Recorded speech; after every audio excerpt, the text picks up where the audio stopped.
Школьники из Якутии заняли призовые места на защите проектов во Всероссийском детском центре «Океан». С ребятами сегодня встретился глава региона Айсен Николаев.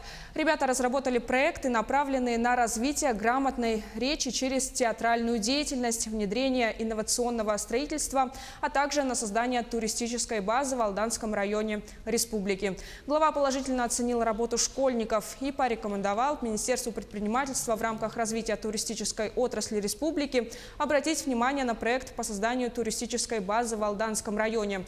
Отмечу, что 7-я смена лагеря «Океан», направленная на формирование взглядов молодежи для дальнейшего развития Дальневосточного региона, прошла с 14 по 27 мая во Владивостоке. Представлял свой проект «Это умный дом» на вечной мерзлоте.